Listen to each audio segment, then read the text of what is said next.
Good morning +1 class. Gases जो state of matter थे 3, उसके अंदर आपके पास सॉलिड, लिक्विड और गैसेस थे। वो मैंने आपको ये बोला था कि आप उसके जो प्रॉपर्टीज़ या जो करैक्टरिस्टिक्स हैं वो अपने आप लिखेंगे। तो उसके बाद बेटे इसमें जो देखो, एक तो आपके पास जो रिलेटेड सिलेबस हैं वो सभी के पास है, लेकिन मैं थोड़ा सा उसमें ये, क्योंकि ये यूनिट ना थोड़ा सा इम्पोर्टेंट है आपके लिए, तो मैं एक बार थोड़ा सा थोरोली इसको करवा ही देती हूँ। इसमें आपके पास कोई ये नहीं है कि हाँ इसमें कोई हार्मफुल नहीं होएगा, बेनिफिशियल ही रहेगा ये। तो इस बार एक बार इसका आउटलुक ले लेते हैं, क्योंकि लिक्विफेक्शन ऑफ गैसेज ही का ही टॉपिक है। By decreasing temperature and by increasing pressure we can liquefy the gases. इसमें ये आपके पास लिक्विफिकेशन ऑफ गैसेज में ही आता है, और ये जो आपका सिलेबस में से कट ऑफ हो चुका है। लेकिन फिर भी हम एक बार, क्योंकि इससे रिलेटेड बेटा आगे आएंगे आपके में, और अगर आप ये नहीं करोगे तो आगे आपको नहीं आएगा। तो यूनिट 5 में गैसीय स्टेट और गैस लाज हम करते हैं। गैसीय स्टेट आपको सबको पता है गैसेस क्या होती हैं। तो आज का जो टॉपिक करेंगे हम, इसमें लाज करेंगे, तीनों ला मैं आज करवाऊंगी। तो इसमें सबसे पहले आपके पास आता है बॉयल्स ला, ठीक है। अब बॉयल्स लॉ में इसको थोड़ा सा आउटलुक दे रही हूँ सिर्फ इसकी, ठीक है। बॉयल्स लॉ क्या था बेटा, कि बॉयल ने क्या किया था, एक तो इसमें हम इसका जो एक्सपेरिमेंटल स्टेटस नहीं देखेंगे कि क्या किया उसने क्या किया कि वॉल्यूम ऑफ गैस है प्रेशर के साथ कांस्टेंट टेम्परेचर पर वेरिएशन देखा। बॉयल्स लॉ का मेन मोटिव क्या था कि टेम्परेचर को कांस्टेंट रखने के बाद उसने वॉल्यूम ऑफ गैस का प्रेशर के साथ वेरिएशन देखा। तो वो उसने क्या देखा, लिक्विफिकेशन ऑफ गैसेस ही है वो। तो उसने क्या बताया कि volume, according to Boyle's law, volume of a gas, ठीक है, इज इनवर्सली प्रोपोर्शनल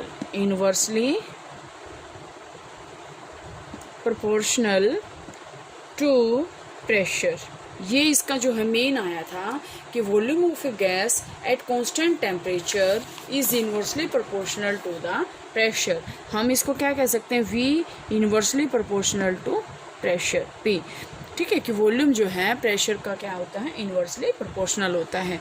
इसके बाद अगर हम इसमें हटाएंगे, देखो ध्यान से, इसका हम क्या कर देते हैं, क्रॉस मल्टीप्लाई कर दें, या फिर आप ऐसे कर लो V is equal to K/P। इसको क्रॉस मल्टीप्लाई कर लो, VP या PV is equal to K constant, ठीक है। तो यहाँ से आपके पास क्या आया, P क्या है प्रेशर, V क्या है वॉल्यूम, और K क्या है कांस्टेंट है, जिसकी वैल्यू किसके ऊपर डिपेंड है, मास और टेम्परेचर के ऊपर जो है इसकी वैल्यू डिपेंड है। अब यहाँ से आपके पास प्रेशर अलग अलग आएंगे, वॉल्यूम भी अलग अलग आएगी, ठीक है। तो हम यहाँ से क्या कर सकते हैं, P1 V1 is equal to K1 या कांस्टेंट कह सकते हैं, ठीक है। और P2 V2 is equal to K2, constant की वैल्यू तो सेम ही रहेगी K, ठीक है। अगर हम दोनों इक्वेशन को इक्वलाइज करेंगे तो यहाँ से क्या आएगा, P1 V1 is equal to P2 V2।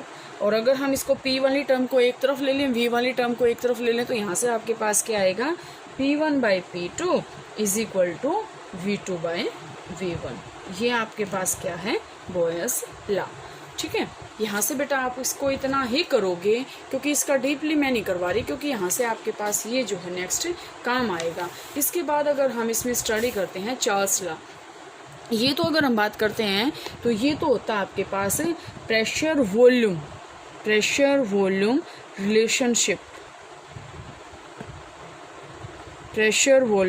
Relationship, ठीक है। अब जो चार्ल्स लॉ आपके पास आता है वो आपके पास क्या आता है, देखें ध्यान से,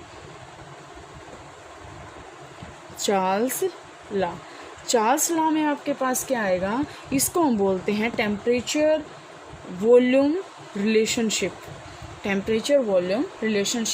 तो यहाँ से आपके पास क्या आएगा, इसका क्या है कि एक टेम्परेचर वॉल्यूम है, तो इसका मतलब हम प्रेशर को क्या करेंगे, कांस्टेंट करेंगे, टेम्परेचर और वॉल्यूम का हमें क्या निकालना है, इसका रिलेशन निकालना है।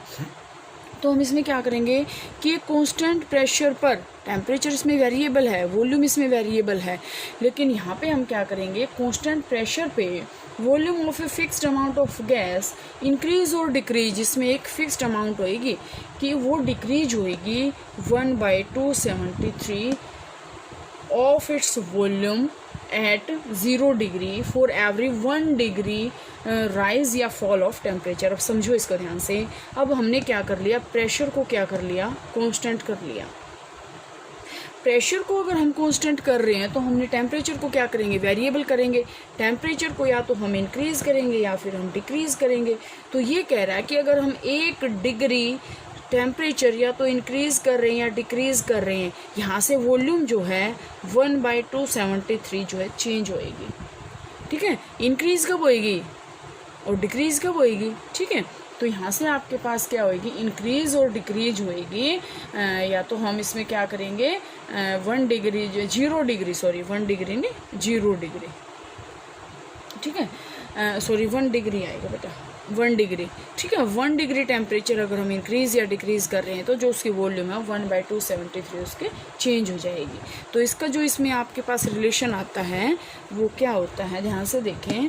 इसमें आपके पास VT मतलब टेम्परेचर हमने क्या किया है, वेरिएबल किया है, और यहाँ से आपके पास V0 मतलब जो इनिशियल थी, प्लस आपके पास क्या आ जाएगा V0/273 कि V0 इनिशियल का 273 इसके अंदर जो है डिक्रीज़ या इंक्रीज़ हो गया।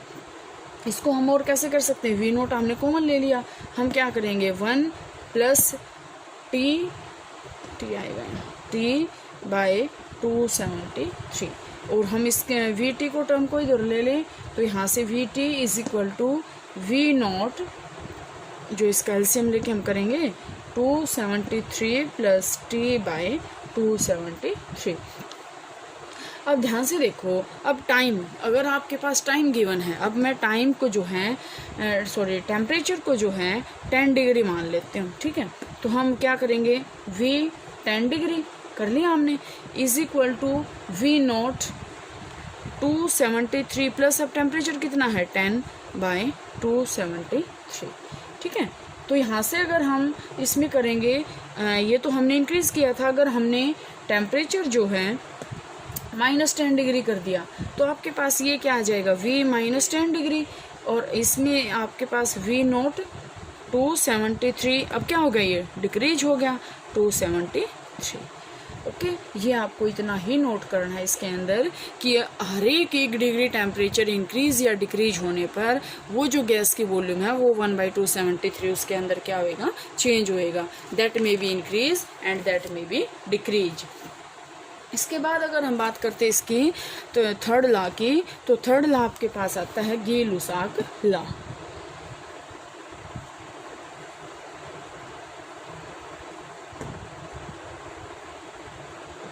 गे-लुसाक लॉ, गे-लुसाक लॉ आपको क्या कहता है, इसको जो जो रिलेशनशिप को हम कहते हैं pressure temperature relationship, pressure temperature relationship मतलब प्रेशर का और टेम्परेचर का हमें यहाँ पे क्या निकालना है, इसका रिलेशनशिप निकालना है। तो यहाँ से हम इसमें क्या करेंगे स्टूडेंट्स, तो इसमें हम क्या करेंगे, प्रेशर आपके पास देखो ध्यान से, इसमें प्रेशर भी वेरिएबल है, टेम्परेचर भी वेरिएबल है, तो इसका मतलब कांस्टेंट क्या है, वॉल्यूम इज कांस्टेंट है। अब इसके अकॉर्डिंग इसकी डेफिनेशन देखते हैं। Volume remaining constant, the pressure of a fixed amount of gas increase और decrease by 1/273 of its pressure as 0 degree for every 1 degree rise और फॉल। वो सेम है एज इट इज़ है, लेकिन यहाँ पे हम क्या करेंगे, वहाँ पे तो वॉल्यूम में भी चेंज हो रहा था ना, ठीक है, लेकिन यहाँ पे आपके पास क्या है कि volume remaining constant, the pressure of a fixed amount of gas, pressure increase और डिक्रीज होएगा फॉर एवरी 1 डिग्री राइज। वहाँ पे क्या था, हमने टेम्परेचर और वॉल्यूम को जो है, टेम्परेचर और वॉल्यूम को जो है यहाँ से हमने किया था, लेकिन अब यहाँ पे क्या प्रेशर और टेम्परेचर है, तो वॉल्यूम क्या कांस्टेंट है, वॉल्यूम में कोई भी चेंजमेंट नहीं आता। ध्यान से देखो हम मैथमेटिकली कैसे करेंगे, PT प्रेशर क्या हो रहा है, वेरिएबल है ना, तो यहाँ से क्या आ जाएगा P0 1 + T/273, ठीक है, यही आएगा। या फिर हम इसको कैसे कर सकते हैं, P0 273 + T/273 कर सकते हैं हम इसको, ठीक है। तो यहाँ से आपके पास क्या आएगा, ये गे-लुसाक लॉ, गे-लुसाक लॉ। और आपको जो है चार्ल्स लॉ में आपको कंफ्यूज नहीं होना, उसमें आपके पास आराम से आपको समझ में आएगा। इसके बाद आपके पास आता है स्टूडेंट्स एवोगाड्रोस लॉ।